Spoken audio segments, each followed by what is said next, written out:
On today's Kirkwood and Dunn, we are talking with Tim because he is back from his birthday vacation to talk about Monshun's sales as well as Cignetti's comments about Josh Hoover. And wrapping up the podcast, stay till the end. We're asking the three biggest questions heading into fall camp because fall camp's right around the corner. Let's go.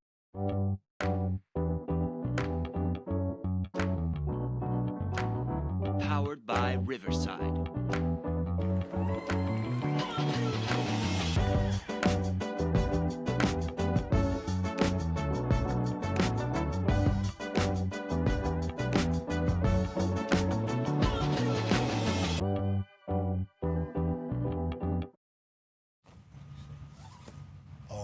I like that. Indiana University.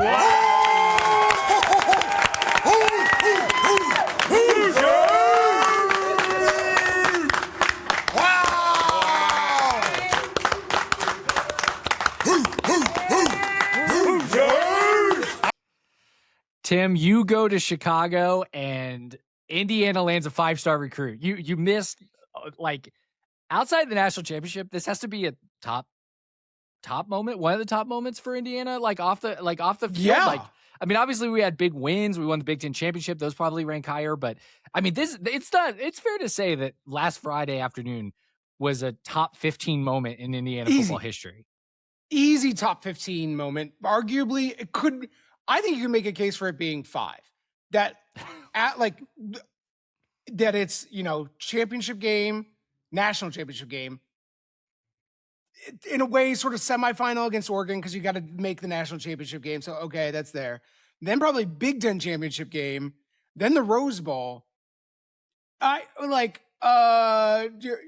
is the first 5-star recruit in history. Consensus 5-star, number 1 wide receiver in the country.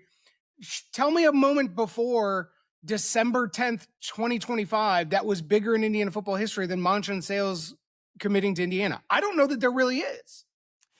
You've got the winning at Autzen would be up there, like the Penn State moment was there. Nice. It's there, but regardless, and I don't care if we are getting clipped by other fan bases for being excited about a recruit committing, and I'm throwing out spin zone mastery by everybody else. I am throwing out our rules, Tim. We said don't get too high when someone commits. We're high as hell. I am stoked, and everyone heard. If you didn't hear my thoughts, I did 15 minutes on this last Friday. You can go check that out. We're here to get Tim's thoughts, hear the national media's thoughts on Monshun sales, because Tim, this literally sent, I would say, shockwaves through college football. The New York Post is writing an article about Monshun sales committing to Indiana. He's not the consensus number 1 player. He's not even the consensus number 1 receiver. He's number 1 receiver on some things. But it's like this sign and a warning shot to the rest of college football that Indiana wasn't a fluke. They're going to be around. And that's the thing that real ball knowers know is you had a chance to beat Kurt Cignetti, and Notre Dame, Ohio State took advantage of that in 2024. Nobody could in 2025. And now he's out here landing 5 stars. He's out there landing 6 4-stars. Okay. Y'all couldn't beat him when we had 3 stars. What's going to happen when we start rolling out the dudes with the real NFL talent? My guy was coaching up, some lower class level players and love them. God love them. They want us a natty. Great. Now what are you going to do? So college football was Sam, Chris Drew, all these guys that we talk about. The national media is a little bit slow to it, but other parts, there's an Ohio State account that tweets this all the time. That I think he says you guys mocked me when I said Indiana was going to be the one that there we go, official Ohio State DG Dylan. Shout out only in the sense that you're putting respect on our name. Otherwise, I absolutely hate your fucking guts because you're an Ohio State fan. But this is it. And I tweeted too. Everybody had your chance. Now your chance is quickly evaporating away with Monshun sales coming into Indiana. This is the new trajectory for Indiana football. So at Dylan every day, for those on the audio side, said, you all mocked me when I said the last 2 years would be Kurt Cignetti's least talented team. Mocked in all caps. Indiana is the new Alabama. He is a big, to Tim's point, he's a big Ohio State guy. He's super annoying because he's Ohio State fan, and respect because, we're annoying because we're Indiana fans and they hate us. So it's like, it's a mutual thing here between us and him. But man, I will say that guy, along with Chris Drew, along with College Football with Sam, those guys have recognized what Kurt Cignetti's doing and the talent level is there. And Tim, it's one of those things that the schools that we beat for this. I mean, we said earlier, I want to go back here real quick. We said earlier last week, couple weeks ago, that Monshun Sales was not going to be an indictment on what is to come for Indiana. Meaning, like, just because we land him does not mean our whole class is going to be 5 stars and we're going to be competing with Georgia and Texas A&M and Oregon for like the top, and Miami for like top recruiting classes. I still think that's probably true, but I think what it does do is it sends a message that you're not going to come into the state of Indiana and steal our rare gems anymore. Yeah. And when Cignetti really does want to go after somebody that's a 5-star and pay the compensation or whatever, even though there's a lot of reports that maybe Monshun Sales took less money to come to Indiana, his talent development enough is going to open those doors. And Monshun Sales and we're going to talk about what he's going to look like in the first year, but if he comes out and has a Jeremiah Smith type season or Ryan Williams Coleman season in his first year, meaning true freshman makes an impact, I will throw out my maybe it's not true that we're signed. No, it will open the door for 5-star recruits. And it opens up the doors for other high level recruits. Like, we all draw these lines on 5-star, 4-star, 3-star. And it's very much a sort of pyramid shape to it, a little bit of a scheme, as some might say. But it's because that Monshun commits. The other universal 4-star, who's a top 30 consensus player and just missed maybe some 5-stars, he commits. It's when we start getting 4-star offense and defensive linemen, right? Like, now these things have a complete sort of knock-on domino effect that, like, the elite safety, edge, linebacker, blend, shark dynamo position, whatever you want to call it. Like, all of those guys now, Indiana's more of a valid choice for them. It's more of a valid radar. It's going to take a long time for us to, like, truly get into like a Georgia high school territory, a Texas, a Florida, and really start plucking guys away from some of the more regionally focused schools. But it gives us way more ground to stand on to be in those environments with high school recruits, to be a legitimate choice now. And Monshun was the big piece to that. So, over the moon. I celebrated with a Pretty Princess cupcake from a local bakery in Chicago. That was a great picture. It was a great picture. It was a wonderful lunch to have. It was sprinkles and buttercream frosting. That was me, a 40-year-old grown man celebrating his birthday, excited about a high school junior and his college football choice. But it was great. I loved the McAfee clip. Loved the entire family being there. He had his teammates sort of shouting him out on the off screen a little bit. So it was clear that I think there's a good support network around Monshun. Lawrence North is clearly a powerhouse and a borderline IU pipeline, which is great.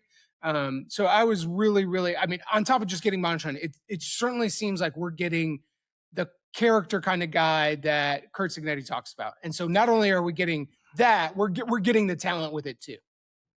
Monshun said afterwards he recognizes that he's the highest rated recruit in Indiana's history, but it doesn't matter. He's got to put in the work. And like that mentality alone, sure, I'm sure, one, I will say, not everybody does say that. Like you could easily say, oh, that's just player speak or whatever. He's been coached. No, I think that it's an indictment on what you're talking about, Tim, is one, again, like you said, shout out Lawrence North, because the guys they've sent to Indiana are hard workers. That receiving room, that receiving coach, like whoever is developing them, is shout out to his hard work, pouring into these guys, getting them and their families and the structure and that community. He shouted out the township. Like, it is all it's a tribe that comes together to put this type of character with this type of talent.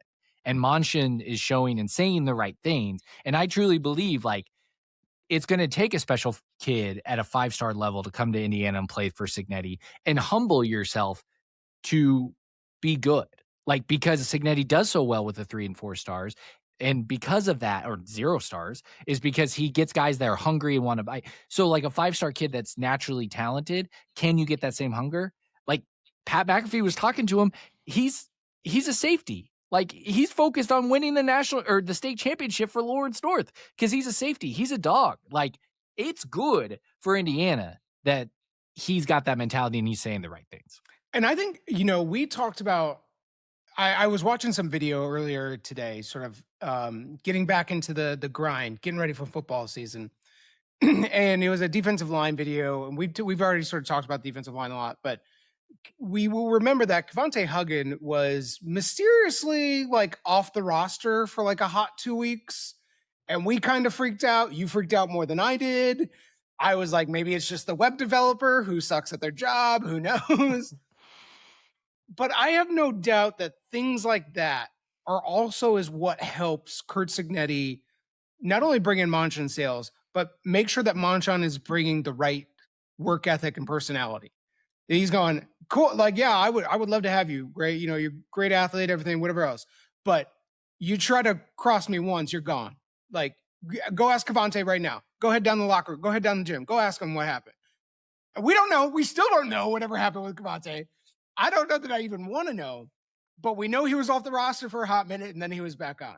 So it's about the entire culture that he builds at the top, and that helps from the guys that are going to be playing in 50-ish days, not even, to the guys that are going to be starting and coming in next year and hitting the weight room for the first time. The culture is a full 360 degrees. I think we saw that with some of his Monshun's comments on Pat McAfee about the expectations that he has for himself, but also the humility that it's going to take to be successful and win a title.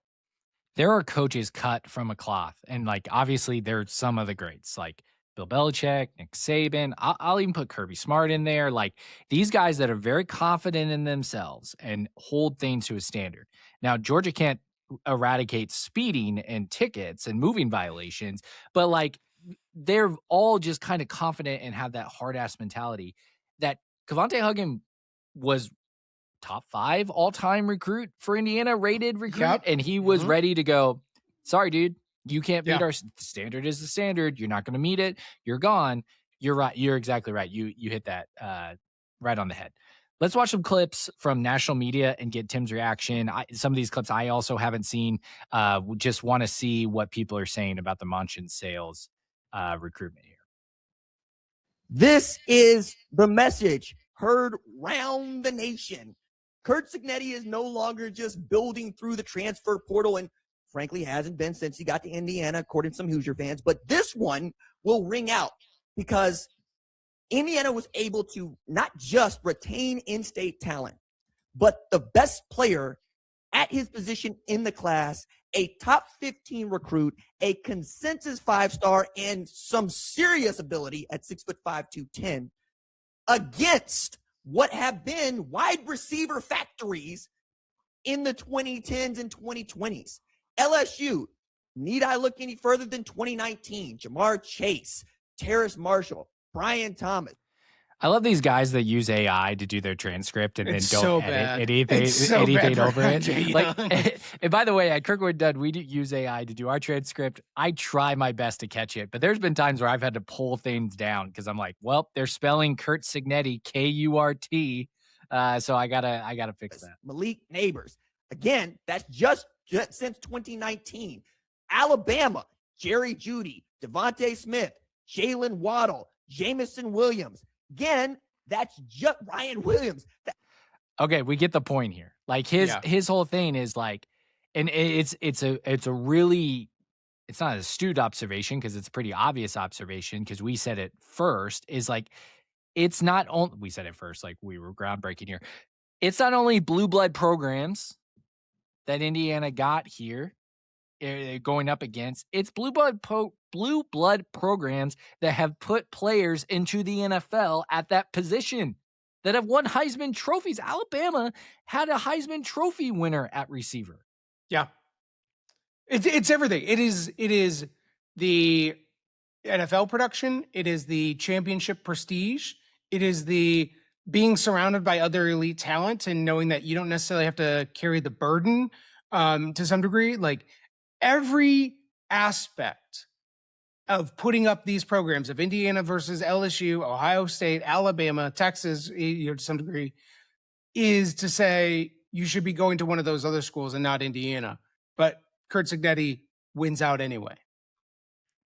So, Tim, there's this guy on Twitter, and I think he's like, George Wingster III. You'll see for those watching on YouTube and Spotify, you'll see his handle.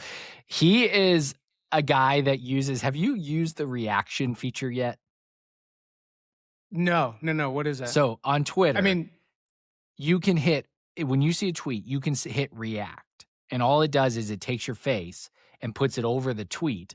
And then you record a video of you reacting to whatever you're seeing. Oh, no. I've seen no one else use this. Oh, man. But we showed. Oh, this is going to be good. We showed official Ohio State DG's Dill It Every Day tweet. And this guy responds to it. And he's a media guy. I've seen some clips, some ridiculous things that he was the one that got caught talking about the Big 12 Monster Energy. He did this whole reaction thing about the Big 12 Monster Energy Trophy. And the Big 12 Monster Energy Trophy wasn't real. It was AI, but he got totally caught. So he's the one that every so often I'll watch just to see it. I want to see what he says to this, because he said, when did Ohio State fans turn into new money Indiana fans? And he reacts. When did Ohio State fans turn into Indiana fans? Because I have already told the Indiana fans they are new money. They're sitting here acting like they're going to win a national championship every year, like Indiana's the new Alabama. Slow the hell down. This is a new era of college football. Running off national championships like that ain't going to happen. Is Indiana a good football team? I believe in Curt Cignetti and what he's doing as much as the next guy. He's doing it. Can we talk about, this is a new era of college football. No one's going to run off national championships, according to this guy. Except the one guy that has seemed to have mastered this new era of college football. Right. It seems to be the guy that everyone's doubting and has a chance to do it. And this fantastic job. But let's just slow the hell down. And Ohio State fans thinking that the sky is falling, everything's finished because they are upping recruiting. No, they're upping recruiting because Curt Cignetti understands the most important thing. High school recruiting is the lifeblood of your program. You cannot live in the transfer portal like he did. And Indiana's run with Mendoza and Pons and the whole rest of the crew, it was magical. It's also not repeatable. Indiana. Oh my God. No, no, we cannot be doing this. We cannot be doing it is not repeatable, magical run, replacement. All Curt Cignetti has ever done in his entire coaching career is replace magical gems that he found with more magical gems. That's exactly his entire track record. And you were saying that to begin, oh, wait, people want to just wipe it off and go wow, okay, a school like Indiana could win if they kind of get it right a little bit. And so they think it's going to be parity. But you're absolutely right. Maybe there's not parity. It's actually just Curt Cignetti himself is the special advantage in the entire college football landscape because of his talent evaluation, because of his coaching staff, to take players and raise them above what anybody else can absolutely do. What if he's the dynasty? Oh my God, that was it. I was too much. I'm so tired of that narrative as we head into this season. There's a lot of talk. We recently had a recruit get his stars bumped up once he committed to Indiana. There's a recruit that went from 0 stars to 3 stars as soon as he committed to Indiana. We are Indiana fans who used to complain about the Ohio State guys, we're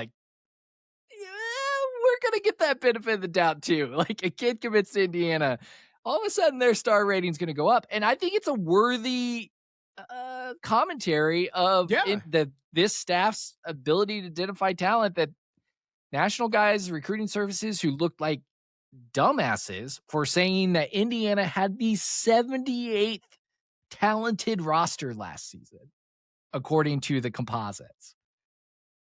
And they're like, we're not doing that again. No matter what, we're not doing that again. Well, it's just such a foolish thing. Listen, I've gone on the rant a million times, but I'm going to reiterate it again.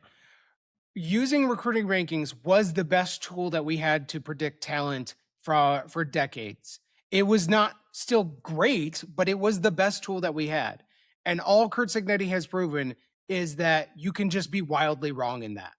And so going on being like, what are the most talented rosters in college football in 2026? And just being like, well, let me add up all of the recruiting rankings and Z-score them and create an average and a distribution. You're an idiot.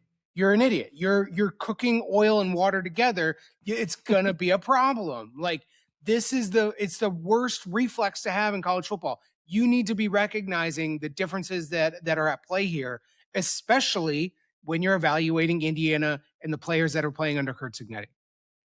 Hand up. I love the Monshun Sales signing. I don't know much about Monshun Sales as a player.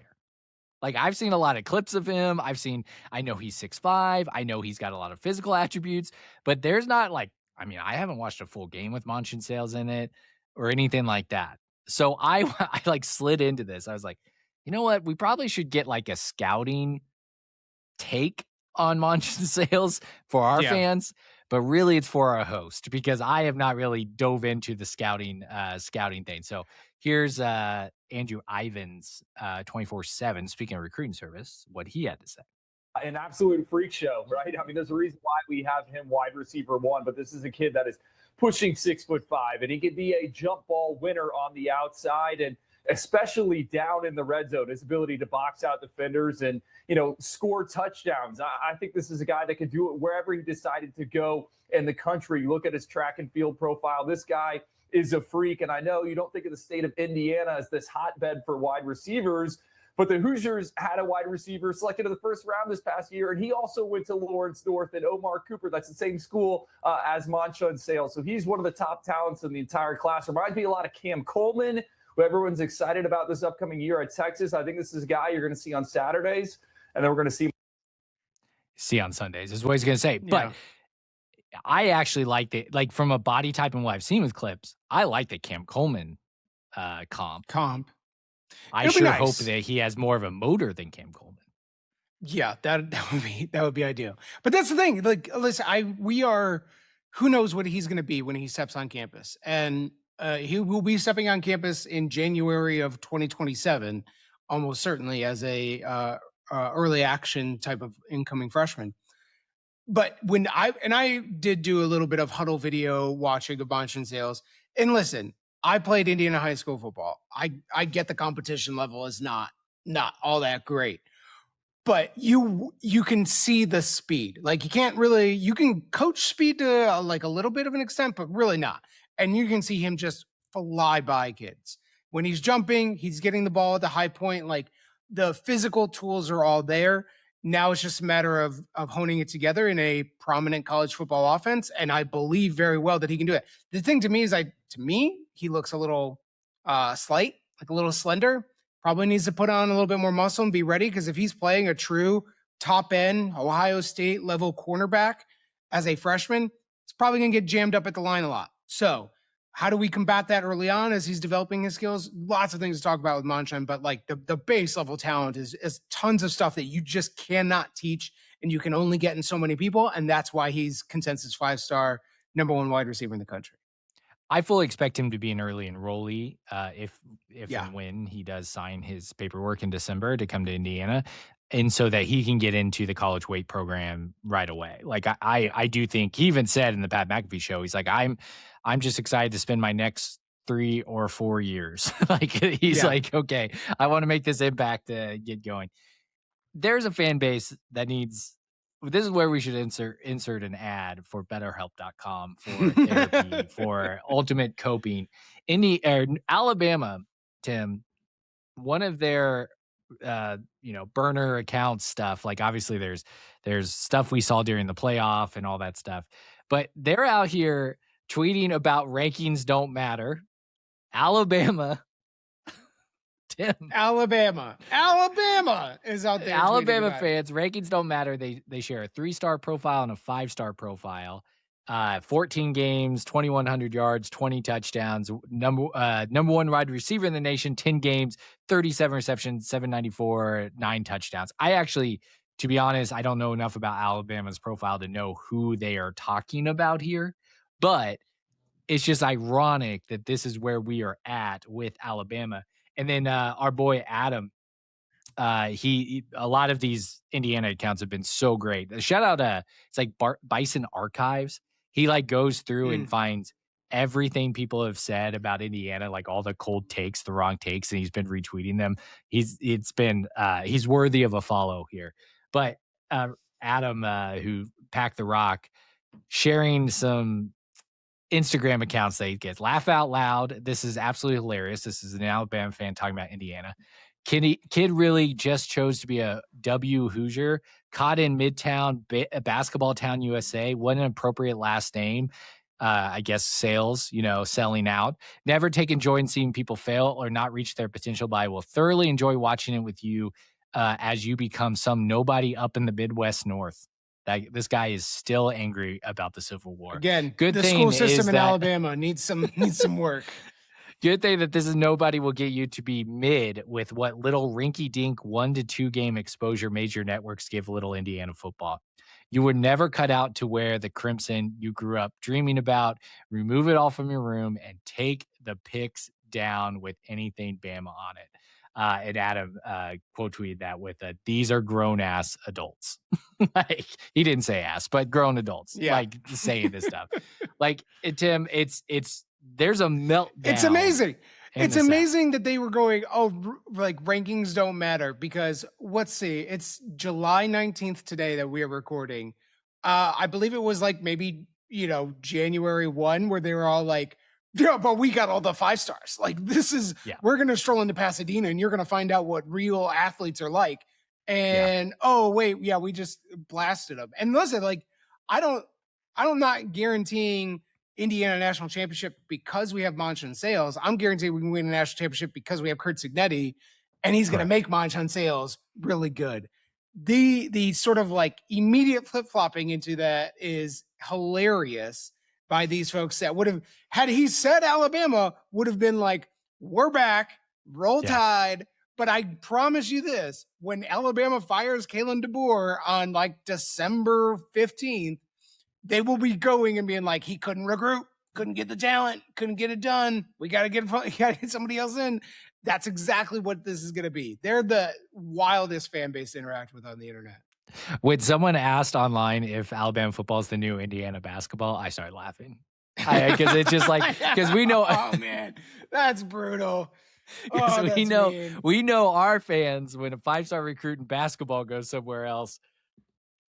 Oh, yeah. Oh, doesn't want to work for it. Yeah, just wants the bag. Exactly. Oh, man. But yeah, no, it's good. And wrapping up the recruiting discussion, obviously Monshun Sales is just a huge story. And hopefully I'll be honest, folks, I hope I never mention Monshun Sales until we're previewing next season, because that means there's no drama around his recruitment. He would be locked in. He's coming to the Hoosiers. I fully expect it to be locked in.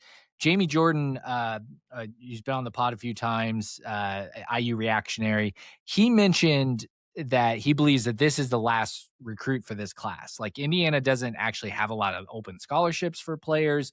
So if I think he's saying that is if everything holds true. But the reality is like, we will lose some players. I don't think Monshun is a player that you lose because of his whole high profile Pat McAfee local kid recruitment. I just do not see it happening. But obviously you never know. If other players like Sharp out of Brownsburg, like if he decides, I don't want to come in with Monshun Sales now, like that's possible.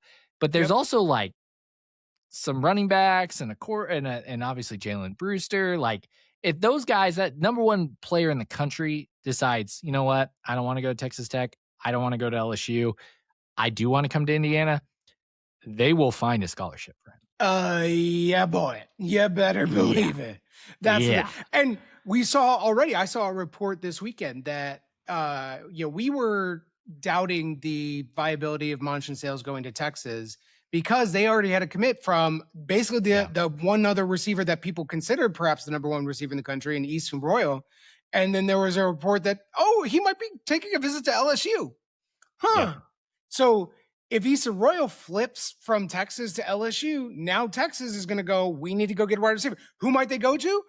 Like Sharp from Brownsburg. They might go to another place, which then change. All these things are interconnected. Yeah. And so as commitments will flip, and there will be commitments flipping other schools that have downstream effects with the Indiana recruitment pool and whatever else. It might mean we end up adding a player. It might mean one of our guys leaves. We switch out one or two. These things can also change with injuries, right? If we get somebody, in fall camp, God bless, I hope not, but like has a season-long injury, has a real bad injury or something else that they then sort of have to transfer out. Now all of a sudden a spot opens up. These things are good, commitments. They're strong handshake deals. But until we start seeing pen to paper, everybody should also be a little bit of let's just hold our breath and we'll get to signing day. For sure. And like the Easton Royal thing, like it actually was reported he was decommitting and going to LSU, not even just visiting. He did quote tweet that and says, I'm not decommitting. So like there's some talk, but it was a bad 24 hours for Texas because not only was it Monshun Sales is going somewhere else, but it was like their 5-star recruit also looking to go somewhere else. And maybe Steve Sarkisian. Has anyone asked the question why Diana Rossini tweeted out that Steve Sarkisian was going to the NFL? Like, where was she getting that information? Has anyone asked that question? Somebody needs to start doing a little bit more dot connecting. I'm just saying, we're not here to report anything. We're just here to ask questions. All right, Tim, we're going to get to the end of the podcast, our 3 biggest questions heading into fall camp because fall camp's right around the corner. One of the things that probably is on your list and on my list, and we might drop it from our list because we're going to talk about it here, is that Josh Hoover. Like, who is Josh Hoover? Pat McAfee, Curt Cignetti comes on to the Pat McAfee show. The most relaxed I've ever seen Curt Cignetti in an interview because I think he like genuinely loves Pat McAfee and comes on to talk about Josh Hoover. I talked a little bit this on Friday, but I want to get Tim's take here about Josh Hoover and Curt Cignetti's comments. Coach, 3rd straight year at IU, you're going to have a transfer starting quarterback. Obviously, what you did with Fernando and what Fernando did going from Cal to IU to win the Heisman was unbelievable. Now you bring in Josh Hoover from TCU, has almost 10,000 career passing yards, I think over 1,100 snaps. How important was it to bring in someone, again, with experience running a similar offense for you in this team? And why do you think you have so much success with transfer quarterbacks? Well, that's been our recipe really since 2019. Every guy's been kind of a one-year guy transfer. They've all been player of the year in the league. So since 19, with the exception of one who was an incumbent, but or a second teamer.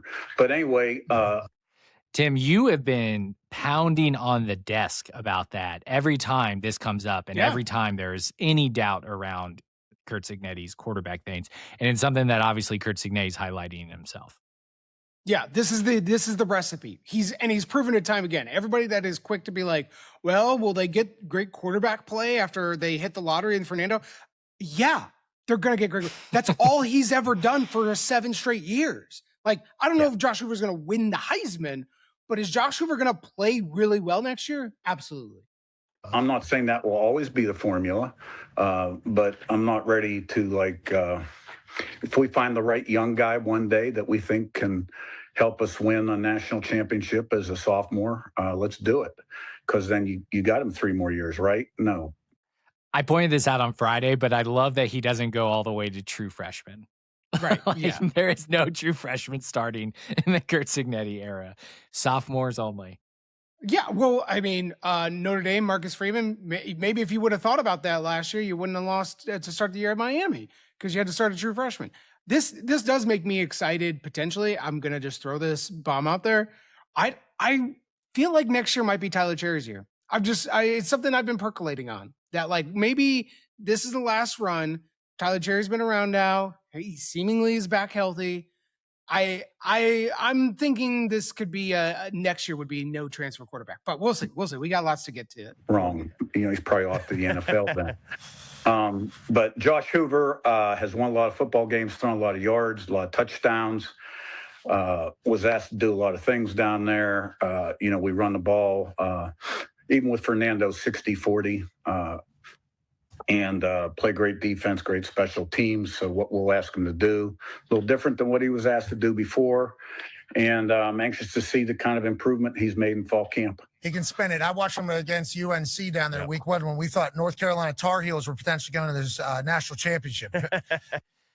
My worst tweet ever, talking about Bill Belichick's going to run circles around Sonny Dykes and then TCU after that first drive, and then TCU immediately comes back and wins. After one drive, we were down there for that first drive, which is what Lombardi and Belichick are going to be trying to catch. Yeah, that's going to be what they're chasing for however long. Okay, so Tim, it obviously Cignetti's talking a lot about Josh Hoover's where Fernando Mendoza was at. Josh Hoover, this development, he's ready for fall camp. He's ready to see this. I was listening to Chris Drew and College Football with Sam.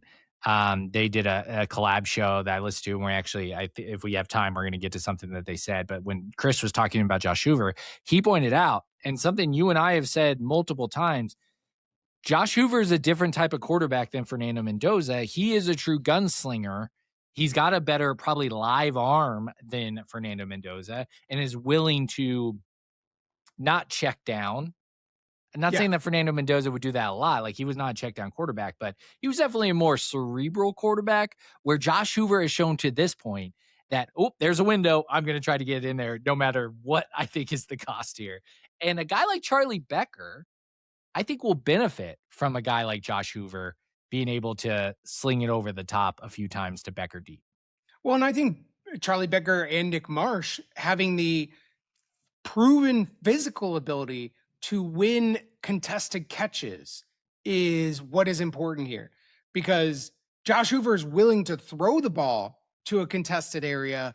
And now we also are pairing that with the receivers who have the ability to catch that ball and win that fight with a cornerback or safety, et cetera.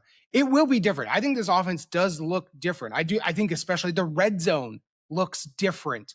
We had a weapon in Fernando to run the ball a little bit, or to take some boot actions, whatever else, and to do something like, take a hit from Caden Curry in the Big Ten championship game and then get up and still play. If you watch some of those clips, the highlights that Pat McAfee were showing to Josh Hoover, he's a little bit on his tippy toes throwing that deep short fade corner. He's a little bit shorter. Like, now that could present lots of other advantages potentially in the run game to look a little bit different, but like the fourth and Fernando to win the title, basically, that's not a play we will be running with Josh Hoover. A quarterback draw, that is absolutely not going to be in the playbook this year. But there are different plays that are available to us now, and different plays and different types of offenses that we're going to be running to highlight his strengths and to maximize those. And ultimately, this is a guy that now, as famously Curt Cignetti said, he has a good running game and a great defense. So while he has shown in the past his willingness to throw deep balls and contested catches, et cetera, he also doesn't have to. And now what do we see out of his play when he doesn't feel like my team has to score 34 today, otherwise we won't win the game?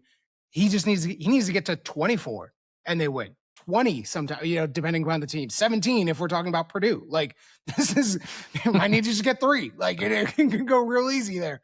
So how does that change Josh Hoover's play? It's all part of that big question coming into the season.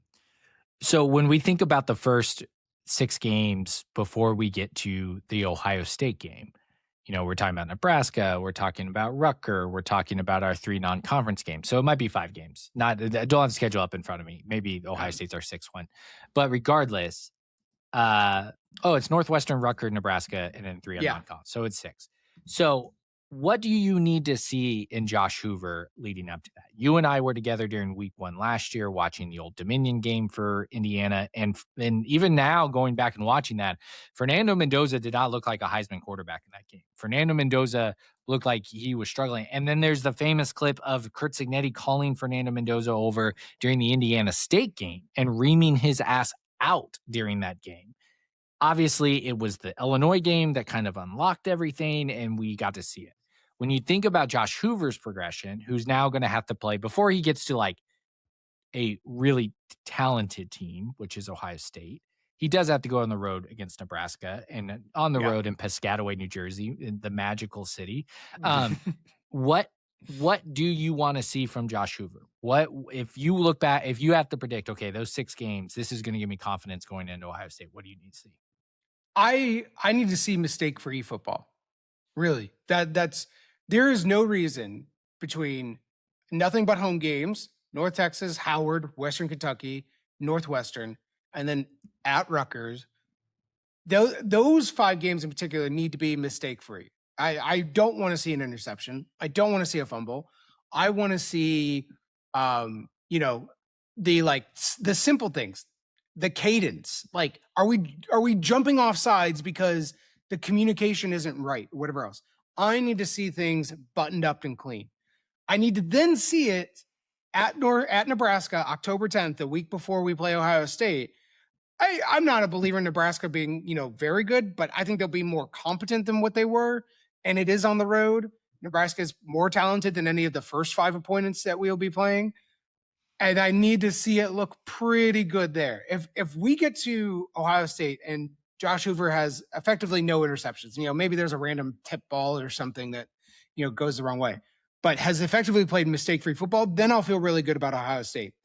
If at Rutgers he throws a dumb pick and there's a few offensive penalties, a legal motion or something, and it doesn't feel like he's got a good handle on the offense, I'm going to be worried. Then I'm going to feel like we'll see where we can go, but it'll take some time for us to continue to get buttoned up. That's ultimately like what I'm looking for to Josh Hoover. Are we seamless in those first 5 games? I'll co-sign everything you said, and then I'll add this little bit of color to what you're saying because it's a variance of what you're saying. I just want to see him comfortable behind our offensive line. I want him to make good decisions in the pocket and be able to not feel rushed in all those types of things. Like, unlike Fernando last year, who could improvise on some level, pointing out to the run that you're talking about, that even though that was a designed run, he had other scrambles and stuff that were good. We probably won't see that as much from Josh Hoover. And watching him in the spring game against not a starting offensive line, like a very beat up offensive line, he just looked rushed and and just constantly just not on the same page with his guys in certain situations. I just want to see some comfortability. I think I have a level of comfort with turnovers that I would have a more level of a comfort turnovers with him if he's willing to make throws that could potentially get turned over. Like, that was one thing about Curtis Rourke.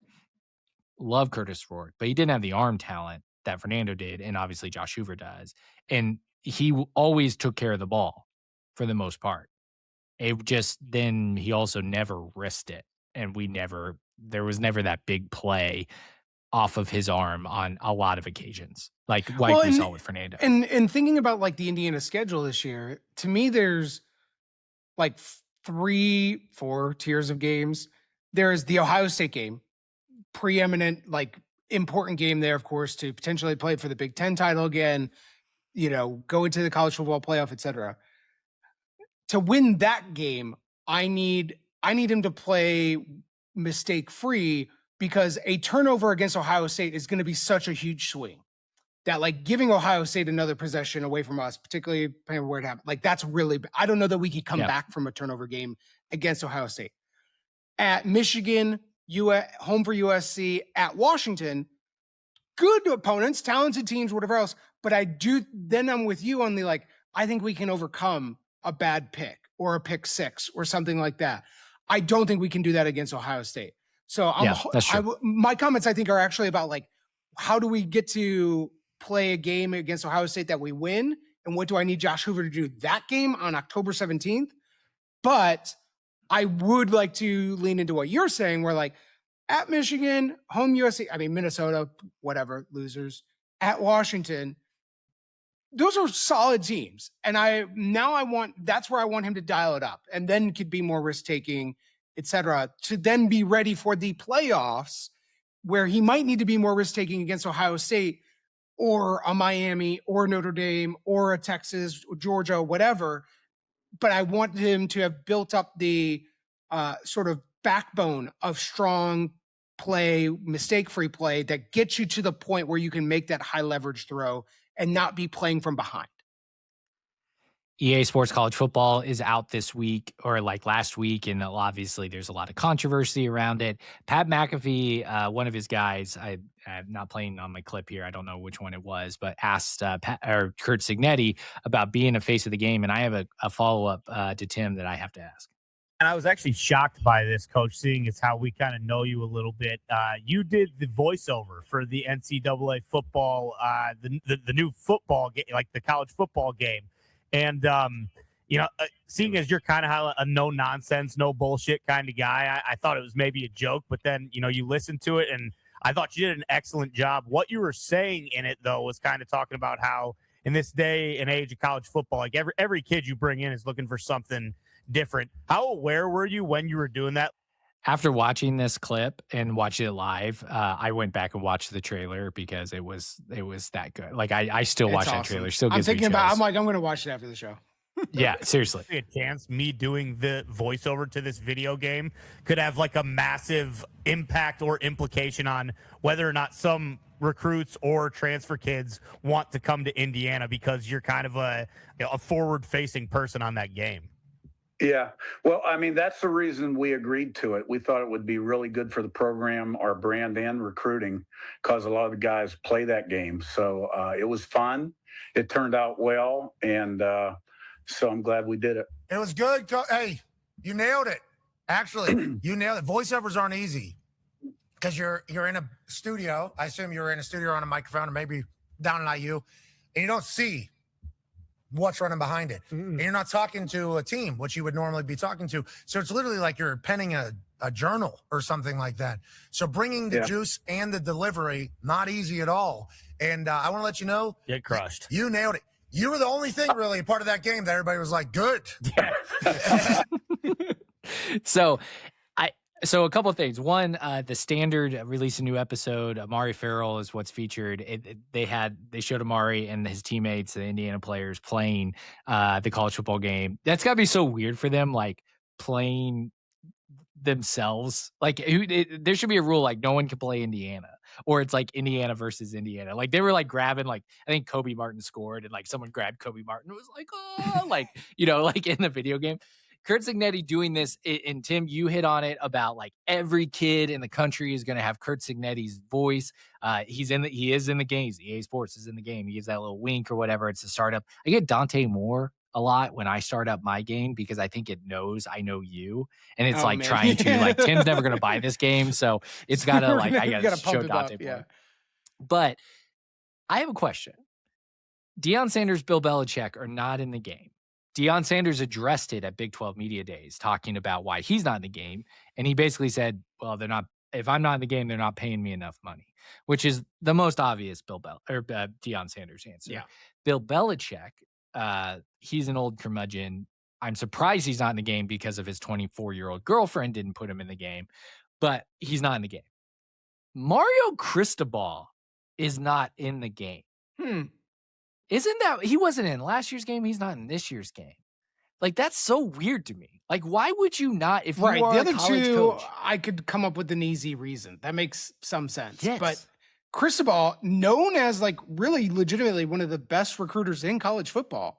Yes, this seems like the obvious thing to present yourself in and to be part of. That seems like a foolish choice on his part. That doesn't make any sense to me.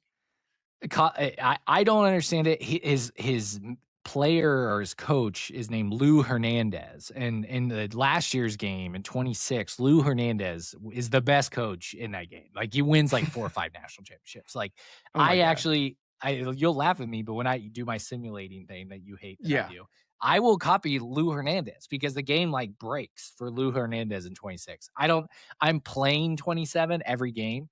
And so it's been a struggle so far, but I don't have Lou Hernandez cheat code like I did in 26, but I think Cignetti's right. And the fact that you hit the nail on the head, Mario Cristobal's a great recruiter. He didn't see the benefits, and it's crazy. Speaking of benefits, Tim, I Spy with My Little Eye and the Dick's Sporting Goods commercial Indiana jersey. That is the national commercial. Is it really? I've not seen this. Yes. Huh. It is a national commercial with who's the girl that you really like, the reporter that I'm not a big fan of, Kara Adams. Kay Adams. I actually think Kara Adams is a former Indiana media school student reporter. So oh my God. I think Kara Adams is great, but Kay Adams, no, not a big fan of her. But she's in that national commercial, but Indiana's jersey is there. And I will point out the irony that what offensive player is wearing number 1 this year for Indiana, Tim? Turbo Richards. Mm-hmm. What is this commercial for? Dick's Sporting Goods. What's another name for Richards? Oh, Dick. Yeah. Oh man. I hope a marketing professional Turbo together. Dick, baby. Let's go. Wait, Yeah, we well, I put can't Turbo wait to get Dick's the- jersey I'm in gonna here. get the People are going to come to custom- Dick's to buy this thing. I'm gonna go to like the embroidery shop with my initially generic one Indiana jersey and just can I get Turbo Dick on the back of this on the nameplate? Oh man, that would Cignetti, do numbers at the frat tailgates. My God. Cignetti did go to Kay Adams on her podcast, which I watched, even though I'm not a big fan of her, which I know is an unpopular opinion, by the way. Probably my worst take on here because I know she is very much loved. FanDuel gave her a lot of money to come do this stuff. But Cignetti's doing the State Farm commercial. We speculated that it might be Aflac. We think it might be. We know he's doing the State Farm commercial. He still could be doing Aflac. But so I think that's him and Caitlin Clark, Indiana, center of the State Farm universe. Indiana is the center of the sporting universe, baby. Yeah. Illinois is just in pain. All right, we're gonna actually stop here, take a break, to come back because we have a few things to talk about. Is Stephen Daly going to get an extra year? Is the SEC really taking over the FPI? Is Pat Narduzzi doing drugs at ACC Media Day? Along with an offensive line preview and 3 questions headed into fall camp. Tim, we got a lot. This is a great episode. Tim leaves for 1 week, and we have a super long episode for you. We'll be back.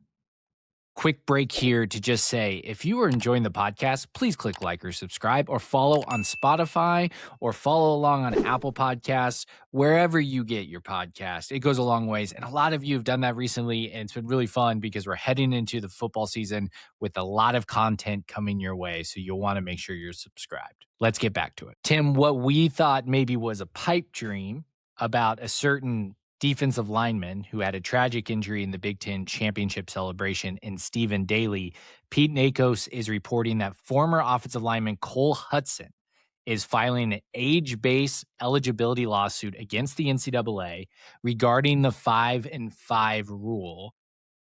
We said when this came out, is this potentially what Stephen Daly could do to play an extra year? Stephen Daly only played 4 years had only 4 years. He didn't redshirt. And if he was playing college football this year and was a senior, he would get an extra year. Cole Hudson suing under the same guys. Tim, why not? Why not try to play 1 extra year if you're Stephen Daly? Well, certainly because it didn't seem like the NFL was jumping at the apple to get Stephen Daly on a roster. So agreed. I would imagine that if he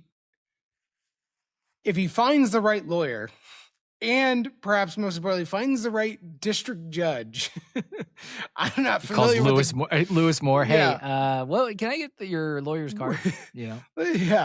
Then it makes all the more sense. The thing is that we still have no idea what really happened to his knee. We just don't know.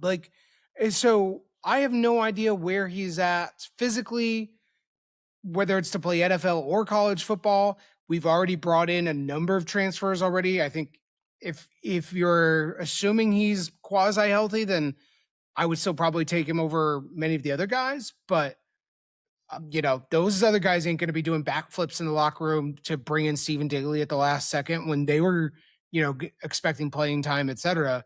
So I will be curious to see what happens here, but at a minimum, I do understand file the lawsuit, might be able to get it. tinfoil hat. Maybe that's why we haven't heard anything about the NFL. Maybe they've been like we said when they played Davion Chandler and Byron Baldwin last year. We were like, why burn a year of eligibility? And probably they knew 5-5 had a really good shot. Maybe that's why Stephen Daly is still waiting for that to be finalized and then file a lawsuit. I don't know. They don't need him, but yeah, but I would imagine the reason we haven't heard from the NFL too is also that like the knee probably isn't super great. And or the opportunity really, right? It's practice squad. But Tim, it's if Bear whatever. Alexander, who the guy they obsess about on Oregon, the defensive lineman, if no, that's actually is it the other guy? Uga Ungale's brother. That's actually concrete mixer. But the guy Bear Alexander, if he actually went pro and had the same type of injury, somebody's signing him to a practice squad at the minimum. So they're probably drafting him. So, like, there is some questions about Stephen Daly's talent level, or he would be on a practice squad regardless of what that knee. Well, but I do understand if I were Stephen Daly and sort of like, oh, there's practice squad options available, right? Undrafted free agent, whatever. That's still not going to pay as much as Indiana or any other top 25 college football team that would basically immediately take him. And so I do understand his general probably risk reward of going, well, or I could maybe go make more money, get one more year of major college football under my belt, and then go get drafted in the 3rd round next year or the 4th round, the year after, and have a more solid, standing in terms of the team I'm going to versus getting a like half-ass chance to be on the Green Bay Packers practice squad. Like, I understand his calculus. So I wouldn't be shocked at all if we do see a lawsuit filed. Let's talk about the SEC, ESPN, FPI, SEC, ESPN, FPI, SEC, ESPN, FPI. Sorry, I just have to say those things over and over for the algorithm. Get that transcript in here. Listen to the College Football with Sam. He has Chris Drew on. I thought Chris had a really good take on his reaction. And I think Tim said we need a segment on the Big Ten's view of the SEC every week. Yeah, every week. Because they're dumb fans find us, and it's football. Great. And that's great. That's gonna be a segment that does incredible numbers for us, but not with actually our core fans who are like, "Why, guys? Like, talk a little bit about them, but not a ton." But then we're not doing all those guys. We're not doing it right because we're starting with 4 Big Ten guys, including Sam and Chris. Right. Determines the SOS. Yeah, like so ESPN's SOS is they use their FPI directly. So like you see people like using this to prop up a conference and it's like, okay, like this is such a self-fulfilling prophecy. I saw this and I just like chuckled a little bit because and not that it's worth spending a ton of time on, but I just chuckle seeing like Missouri, Auburn, South Carolina, and Florida where they're at, because like for the Big Ten and for the SEC, the Big Ten has to play themselves into playoff contention, and the SEC has to play themselves out of playoff contention. And to me, it's just like the goofiest thing ever. And I'm looking at it. I love what Chris is awesome at like doing his takes and concise like things. His point of what the ESPN FPI ranking says, and we had a long. You can go listen to that episode. We started off an episode talking about it. But his summary there of basically what this sets up is that the SEC, if they have to screw up to go out. Exactly. The Big Ten has to try to get into the playoff discussion. Washington is not in this top 25.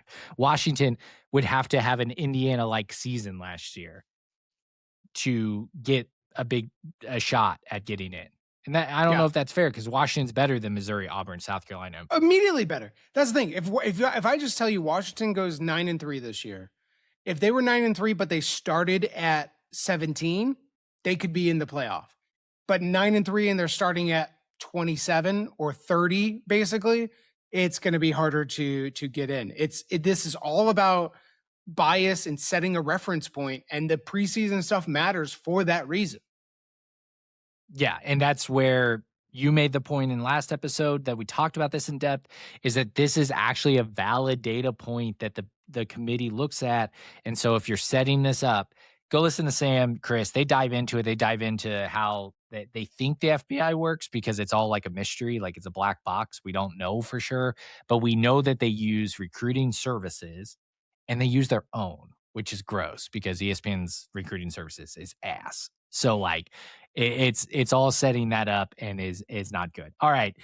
This is what some people have been waiting for. You've stuck around for over 50 minutes. This is what everybody's waiting for. To hear Tim's, I got 3 separate listeners sending me this clip going, I can't wait to hear Tim's reaction to this. So no pressure, Tim. No pressure then. Pat Narduzzi, ACC Media Day was this week. He had this to say.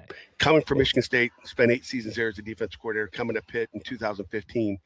I said it then, I said it now. After about 2 years in the league, I said this conference is better. It's better than the Big Ten. It's got more skill. I just think, up and down the East Coast, I just think there's so many players in our area where in the Big Ten trying to get players up there, to come up north. And it's, now it's got a little West flavor to it. But I've said that for years, and I'm going to stick to my guns. And you look at our record. You look at our record in bowl games against, the SEC and the Big Ten. You look at our record. Oh my God! Season. I mean, we don't have a losing record. We have a winning record against those teams. Bowl games. Bowl games. We're talking about the Music City Bowl. Like, what are we? Pop-Tart Bowl. What are we talking? What is he like? I'm so flabbergasted by that comment. I'm actually just I'm trying to like, how can I give him the benefit of the doubt actually? Like, what is he actually trying to say? It sounded like for a second he's really talking about like recruiting geographic territory, that like there are better overall football players up and down the Eastern Seaboard than there is in the Midwest. Because he's an idiot. He's talking about how he left Michigan State in 2015 and now, but the ACC is better. When has the ACC been better? I mean, maybe like there's some of those Clemson years, but like, I don't get, and listen, he's a coach in that league. He's got to prop himself up because the ACC is doing wild things to its tiebreaker scenarios that there's a world where Pitt could make the conference title game. So he's got to have quotes out there talking about how hard it is. Because every coach is going to say that. But like, that's an insane thing to say. Like literally nobody with a college football brain believes that the ACC conference is better than the Big Ten conference and has more skill. We're winning in bowl games. What the F are you talking about, Pat Narduzzi? I can't believe he still has a job at Pitt. Pitt is like a proud football school, has tremendous like football success, and they've been running Pat Narduzzi out there for years now. What a joke. Since 2015, when Pat Narduzzi came to the ACC has a 23-29 record against the Big Ten. They have a losing record against the Big Ten. He's not even factually right about the loser correct. metric of bowl games that he's talking about. I was like, this guy's talking about Goodyear Tire Bowl success. Like, we're talking about Minnesota versus NC State in the Goodyear Tire Bowl, and that's what you're going to use as your metric? Insane thing to say. Michigan State has had 3 job openings since Pat Narduzzi left, and they've never hired Pat Not Narduzzi. even giving him a call. He couldn't get a fucking coach flight reimbursed from Pittsburgh to Lansing if he wanted to right now. What a joke. Oh, man. That was Pat Narduzzi on ACC Media Days just talking out of his ass. And it's incredible because, like, sure, right when he left in 2015, Clemson was maybe rolling. Clemson was rolling. Really good. They smoked Ohio State, and God knows Ohio State was pretty much the only worthy team in the late 2010s in the Big Ten. Michigan State was the other one, honestly. So like, yeah, but like, it is. But yes, fine, sure, yes. Clemson, 2016 Clemson, better than a lot of teams in the Big Ten. Maybe Ohio State, but like, I don't know, Virginia Tech. Oh yeah, Syracuse. we talk about depth. Give me a break. Yeah. Boston College.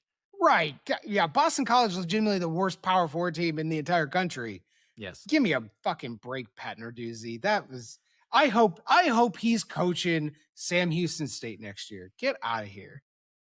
Pat Narduzzi, guy I like to bet on because and Pittsburgh can be scrappy at times. I do like that. I do appreciate that. They do upset people. I was hoping they would upset Notre Dame last year. They didn't.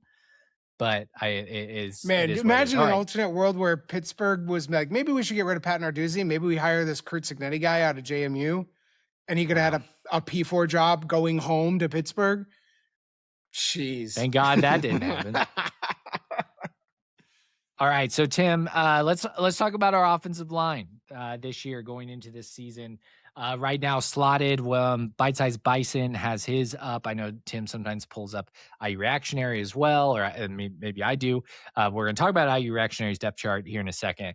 But Carter Smith, obviously the best left tackle in the EA Sports video game, and I don't care who says it, the best offensive lineman in college football this season. He is anchoring at the left side, Josh Hoover's blind side. Ajani appears to be sliding out right, going to right tackle. And then Drew Evans will most likely be back at left guard, Joe Brunner at right guard, and Bray Lynch at center. Now, the reason why I bring up IU Reactionary is because IU Reactionary made a change on his depth chart, and Alec Keyser on Voice of College Football has been talking about this, that they believe that Drew Evans is actually going to slide into center, and Bray Lynch will slide to right guard, and Joe Brunner will play left guard, his natural position. I am still skeptical of that. Like, where they're referencing as a source material for that is from Drew Evans talking about taking center snaps, which I believe was more on a depth piece, like if Bray Lynch got hurt and stuff like that. But regardless, our offensive line, in my opinion, has 5 really solid players, like arguably the best unit in college football this season, especially if Ajani takes another step forward. Mm-hmm. Yep. Then a lot of question marks. Nobody. That is my highlight theme about the offensive line, is not that it is the best starting 5 in the country, which it might very well be. It's that it's the best starting 5 and a lot of, hey kid, welcome to college. Would you like to play Big Ten offensive line football? Because it's a lot of nothing. And these kids, like, listen, Austin Leapried is 6'6", 300 some pounds. I have a doubt that he could maybe play pretty well, but like, he's just a sophomore. Everybody else, Merrick is a freshman, Cyphers is a freshman, Simpson, Parker, like all these guys, freshmen.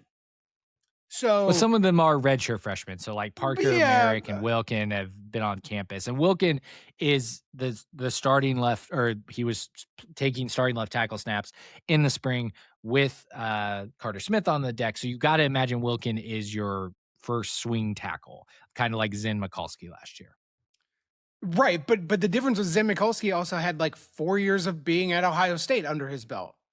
Yeah, for sure. Like I'm just more of like, these guys are still very inexperienced. They're still very young, like age-wise, like actual physical strength. They've only got 18 months in the weight room versus 36 months in the weight room for Zen Mikulski, right? That's the question. If this offensive line stays healthy, great. I'm feeling wonderful. But Lord help us. This Drew Evans has not played a full season.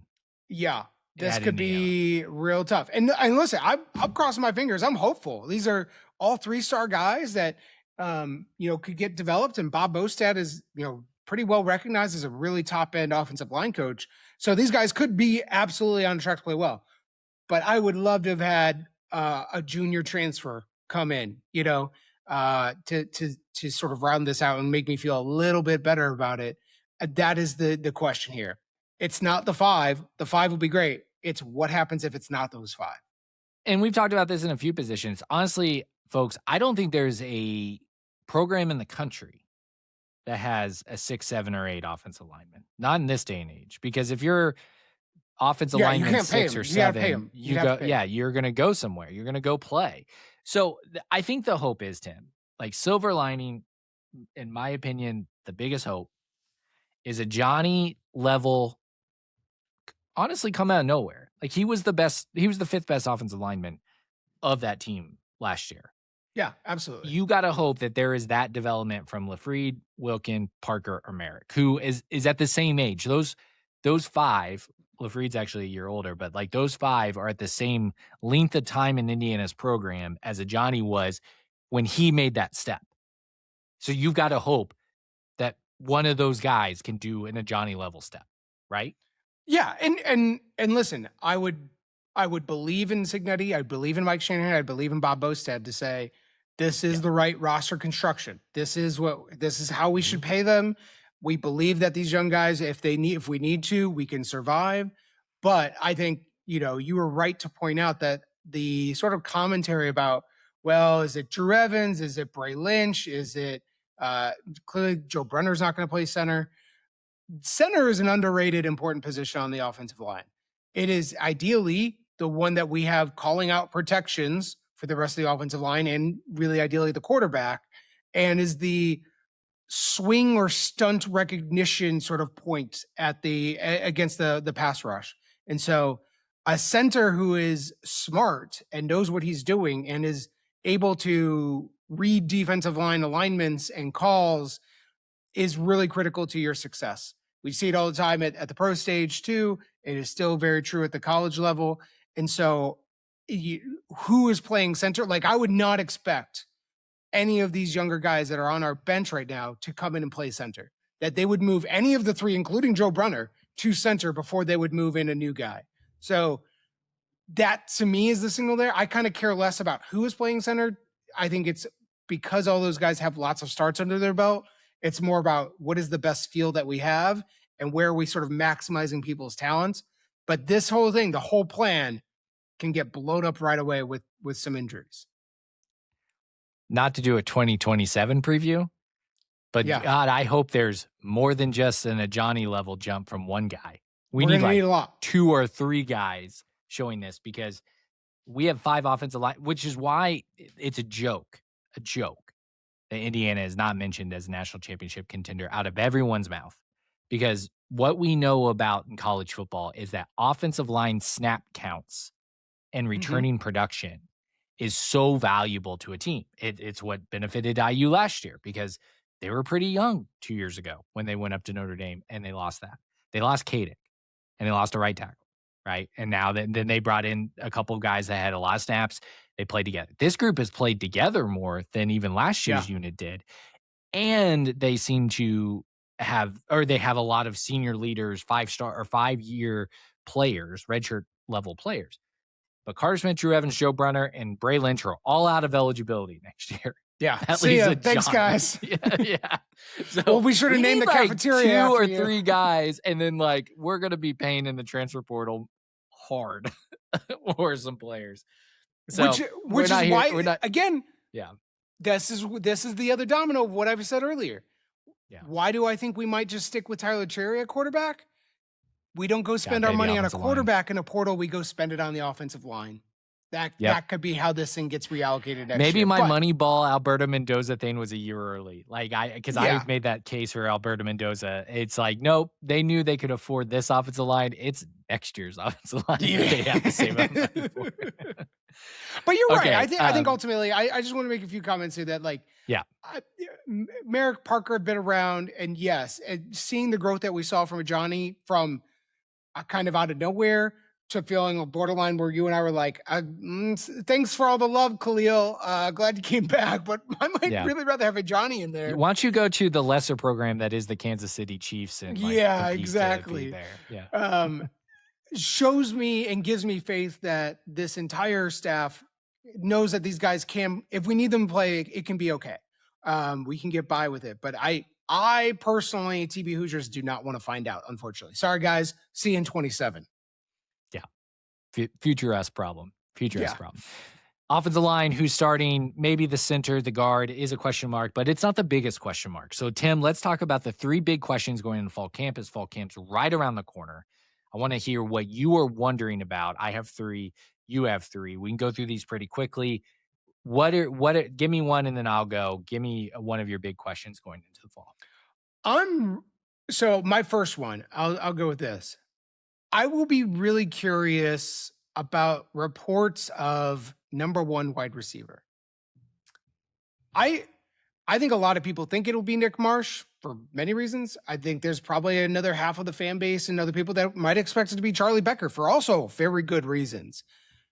I don't believe that we will have a sort of natural split. It just doesn't seem to be that way. I think a sneaky sort of storyline that never really came about, but I think we were fine with it, was Elijah Surratt did not exactly end the season as the number one target, in many ways, like he was 2 years ago. Omar Cooper was really coming on. Charlie Becker obviously was coming on. We became very balanced ultimately, but I will be curious about how we see targets getting aligned throughout practice, catches getting going, and what roles between Nick Marsh and Charlie Becker in particular happen. I think there's tons of depth and talent at the wide receiver position too. We could see lots of other guys also be breaking out for us. But I will be really interested in sort of the wide receiver room ultimately and how that starts to shake out. It's actually really funny you say that, because the receiver one was the first one that I put down as well, because I'm curious about who's the odd man out. Going into each season, we had expected things or contributions. Obviously into 24, we thought Donovan McCulley was going to be our best receiver. Like, yeah, he was the year before. He stayed. Like, Cignetti kept him. 3 games, he was gone. Mekhi Jackson, transfer from App State, who was probably the one guy Cignetti mentioned. There's only been one player in the transfer portal era we've missed on, and I believe that man is Mekhi Jackson. And he played 1 or 2 games, gone. Now, I'm not saying that this recruiting room or this receiving room is going to have a player that plays 1 or 2 games and then leaves. But I do have my question marks around, there's only one ball. You've got Tyler Morris, you've got Shaz Preston, you've got Nick Marsh, you've got Charlie Becker, you've got LeBron Bond, you've got Davion Chandler. All 6 of those guys, 4 of those guys have contributed at a high level in Division I football. 2 of those guys were starting to come on last year with Davion Chandler and LeBron Bond. And then you've got a freshman room with Miles Kendrick, who I believe, was dealing with some injury last year and redshirted. Cortez Rupert, who is a stud. And LeVar Keys, who we got from Penn State when James Franklin left. I'm wondering if we will see someone who is not there where, like, by the end of the year, like, it just didn't work out. It's happened the last 2 seasons. It's a question mark that I have. Who's on the outside looking in? And you got to think you look at Shaz Preston and Tyler Morris to be like, it's one of those guys. Yeah, I would say, and arguably, if you told me that the best 4 receivers we had are our juniors and sophomores in Becker, Marsh, Bond, and Chandler, I wouldn't be shocked. There's a lot of people out there that have been like, oh my God, I love Tyler Morris for the last 2 years for reasons I can't understand. You're one of them. I love Tyler Morris. He's great at Michigan against with crappy quarterbacks. Like, okay, I don't believe that as much. But like, this is the thing that is interesting. If you try to zoom out and truly be Curt Cignetti, CEO of the roster and the program and this team and next year's team and whatever else, you're going, I think Nick Marsh and Charlie Becker are going to the NFL. So they're gone. Preston and Morris are gone. They're out of eligibility. And now I've got hopefully LeBron Bond and Davion Chandler, and then Monshun Sales coming in. I also spend a good amount of money to get Keys and flip his commitment, etc. I need to have that room with experience and some snaps. So like, if LeBron Bond is as good as we think he is, and I think he is, Davion Chandler also being, I think a pretty good option. Like, I would not be surprised if LeBron Bond is the 3rd best wide receiver for us next year and then becomes a good feature for us. Because this is the thing. If we don't, those guys are going to leave. They're going to hit the transfer portal because they see Monshun Sales coming in too. And they're going, well, wait a second. I don't know that you believe in me or whatever else. I need to go to a place where I can get playing time. And then we're out. I would not be shocked at all if there's seniors that people have been excited about for years and Preston and Tyler Morris actually don't get tons of run. It wouldn't be surprising at all. Okay, next question. Big question from you. My next one is defensive edge. It's a pass rush. We love the Bash brothers in Tucker and Landino, but what is going to be happening there? Are the K-State guys going to be able to take the reins? We talked about in our defensive preview of, well, yeah, but maybe it doesn't quite matter. And, this is a stunt-based defense. And really, we actually end up getting home with the linebackers more than anything. I think we saw some pretty good growth out of Daniel Ndukwe in the playoff run a little bit and had a nice strip sack against Dante Moore. But who is it? Who are those guys playing the edge? That's going to matter tremendously. And maybe it's a little bit of a rotation. We've got some really talented young guys. Maybe they break out, but I have no idea who's going to be playing defensive end for us this year. And we will probably all find out collectively against North Texas. Yeah, it's one of those that it's a different type of defensive end. I mean, Joe Brunner is a guy that's that hybrid, big defensive end, can play that way, but is he not Joe Brunner? Yeah, I was like, Joe Brunner's our offensive guard transfer from Wisconsin. Yeah, sorry. Okay, Josh Burnham, my bad. There we go. JB in my head, and I'm trying to pull up a depth chart because I'm realizing that Bite Size Bison's depth chart, he doesn't update it anymore. So I'm trying to make sure we have an updated one.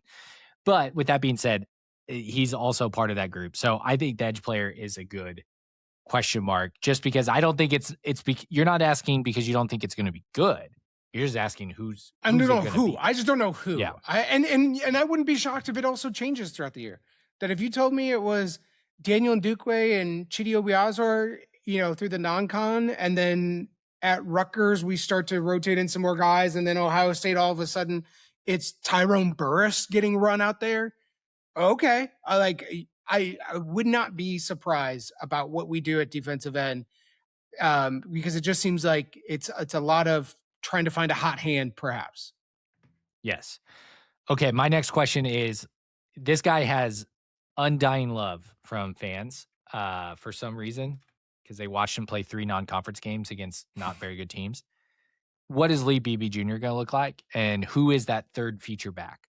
Because we know from the last 2 seasons under Curt Cignetti, the 2 feature backs, starting for number 1 back and the number 2 back, they rotate, and they rotate hard. Even when they had the hot hand, he would rotate them, keeping their legs fresh. Worked out great the last 2 seasons. Kalen Black was the third back 2 years ago. He moves into that number 2 role, and then maybe arguably was better than Roman Himby by the end of the season.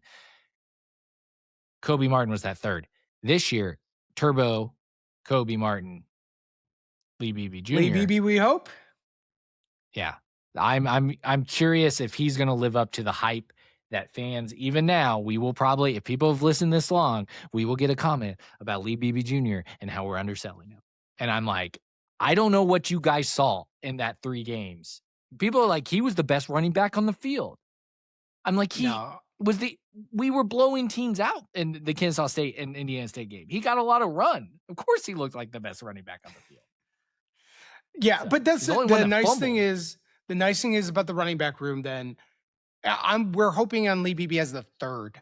I feel really confident, I think, about Turbo and Kobe at the top end ultimately of that run going forward. So we'll see who it is, and hopefully Lee Beebe can do it. But I'm looking for a spot and say that for him. I'm going to go out on a limb and say that Kobe Martin is going to be our best running back since Stevie Scott, who's very okay.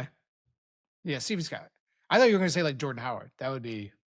I wanted to, but I couldn't remember his name. Or there's Jordan Howard and who's the?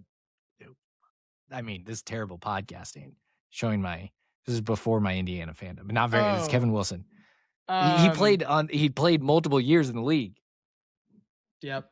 Man, somebody just scream it. This is on Tim. This is on Tim, by the way. I was not doing a podcast about Indiana. I didn't have season tickets at this point. There's 2 running backs. Yeah, in the like I said, Kevin listen, Wilson I'm era. sorry I wasn't over Tevin Coleman. There we go. Coleman. Sorry, I wasn't. We're going to doing get roasted backflips on that one. over Tevin Coleman being able to rush for 1,500 yards, but yet still lose by 3 touchdowns to fucking Wisconsin. Like, oh no. Yeah, forgive me for not getting the Tevin Coleman tattoo, guys. Give me a But okay, break. in fairness, to go all the way back, I wanted to compare Kobe Martin to them because I think he's more their style running back than Stevie Scott. But I was like, fuck, I got to remember like a good running back, and Stevie Scott was very good for a little bit. Tevin Coleman was very good, but he was the lone star for that team. Yes, for sure. What's your next question? Last question. I'm gonna go. Sorry, I'm pulling up here. Who's our middle linebacker? I love Bones Jones. I love Elijah Hardy. I don't know who else is out there. How does that change our defensive play calling? It's been remarked by a number of opposing players about how smart Aiden Fisher was to be calling out their plays, their schemes, their protections, and that what that meant for that defense as a whole, for the defensive line, for his linebacking partners. Hopefully Bones Jones or Elijah Hardy can do that. I don't know who does that now. And so I could see that as a vulnerability, less from an athlete perspective. And I think, I love Aiden Fisher, but Aiden Fisher's best strength was being the smartest guy on the defense. And I just don't know who replaces that. So it is like replacing middle linebacker. Maybe it's, Amari Farrell, right? From a safety position doing that. There's defensives that have sort of built a safety type hybrid that plays in the box and can do more. So maybe that's what really happens here. And it's less about whether, Quinn Clark or Amari Kamara or PJ, any of these other guys can step in. It's about maybe Amari Farrell doing that, but middle linebacker is a key cog that I need to see where it shakes out at. I think it's a fair question and something that we asked back in our linebacker preview, and people got mad because it's like, well, it's the scheme. Yeah, of course. I'm not worried that our defense isn't going to be good, but all these things is like we're asking the question of who's going to step up. Like, I'm sorry, if Brayden Turner's your third best running back or your third best linebacker going throughout the whole season, it's not great for the development of our linebacker core. Like, I got to see one of those freshmen last year that were highly touted, or even a true freshman this year. Elijah Hardy did not take long to get onto the field. Yeah. And I think, leaning into that, we'll get to your question too here, but now I'm going to make a more like broader comment out of nowhere. I think what you and I are trying to do by asking these questions a lot and to be raising these issues or talking about recruiting, Indiana is now at a place where I feel pretty confident most years they're going to make the college football playoff. But now we're talking about, is this team in any given year, is this team going to be like the 2024 team? And like, yeah, we're good. We beat these teams that we made the playoff, but we lose to the team that can play for the title. Or can it be like the 2025 team? Maybe not, maybe win the title, but like is good enough to play in that game legitimately and be having a chance to win. That's the difference we're talking about here now. We're talking about these small things, these little edges that dictate whether a team is just like, oh, cool, we'll make the playoff, versus where real ball knowers know like this team doesn't actually have a chance to win the title, versus a team that truly is one of those favorites to hoist that trophy at the end of the year. And it's stuff like this that actually matters. The scheme will be good. They're going to be a great defense. I have no doubt. But that's the difference between losing in the Peach Bowl and winning the title. This is why I get, and we've talked about it at length, so frustrated with national media talking about Indiana, like Tom Fernelli asking, you have to replace all these guys. I don't think it's 26 that it's the big replacement. It's 27. And that's where in 26, I would like to see some guys step up. Tim criticized my fantasy baseball strategy a few years ago or a few episodes ago, but I do this in everything. I'm always building towards the future because I think the only way that you can win multiple national championships is to continually build for the future. So that does mean that the third linebacker is a question mark, and I got to see a young guy. If I have a Roe Hardy type impact or a Bones Jones type impact out of another player that has a SO or a FR by their name, then Indiana's in a good spot for 27. That's why that matters. Mine is kind of the same length, or same realm. Defensive side of the ball. Who's our shutdown corner? Because I don't know if it's Jamari Sharp. I don't know if I saw enough from him last year. In fact, I actually saw Curt Cignetti riding Sharp multiple times last year for things that were frustrating him. And Sharp benefited from D'Angelo Pons always taking the number one guy. So can Sharp be that guy? Can he develop to be that guy? Or can A.J. Harris unlock the things that we saw that made him a 5-star, that got him to Georgia, that got him to Syracuse under Fran Brown, got him so highly touted at Penn State, and maybe it was a bad system, but he didn't have a great year last year. So can we unlock him this year to be the player that we think he can be, which is a number one corner? That's my biggest question. I think it's a really good question. We are certainly not giving enough credit to D'Angelo Pons and all he did for the Indiana defense last year. And we are also giving him like tons of credit at the same time. Like it is pretty universal, but I don't think we understand. Like when you go back, I did a rewatch of the Peach Bowl like last month or whatever else. D'Angelo Pons is blowing dudes up, not just covering Decory and Moore, whatever. That's great. That's fine. D'Angelo Pons is running into the backfield and knocking dudes the F out. Like D'Angelo Pons is decleating tight ends. Like little D'Angelo Pons is doing that. Is A.J. Harris going to do that? Because that takes a 1-yard run gain into a 5-yard run gain. And all of a sudden it's 2nd and 1 instead of 2nd and 7, right? It changes your defense. The corner spot will be different for the Indiana defense next year. It could still be really good, but it will be different probably. 3 big questions going into the fall camp. On Wednesday, we're going to have our hardest ranking yet. We're ranking the 10 players we're most excited to see this year for Indiana. So just from a pure excitement standpoint, we're going to try to rank 10. And I think that's going to be hard. We're going to miss people and we're going to piss people off. So you're not going to want to miss Wednesday's episode. We were back for a long episode. We were recording this during the World Cup final. Congrats to Spain. Congrats to Argentina. We could just clip whichever one that won the game. I don't even know the score, but that's why we didn't talk about the World Cup at all. But Tim and I will be back on Wednesday, and then we've got another Sunday episode, and then we will do another draft. We got a special guest for our draft in 2 weeks, which we're really excited about. Tim is at TB Hoosiers. I am at ST McGee. You can follow Kirkwood Dunn on all platforms. It's good to have Tim back, even if he's a little bit grayer than he was before he left for Chicago. Monshun Sales, welcome to Indiana. You are an Indiana Hoosier.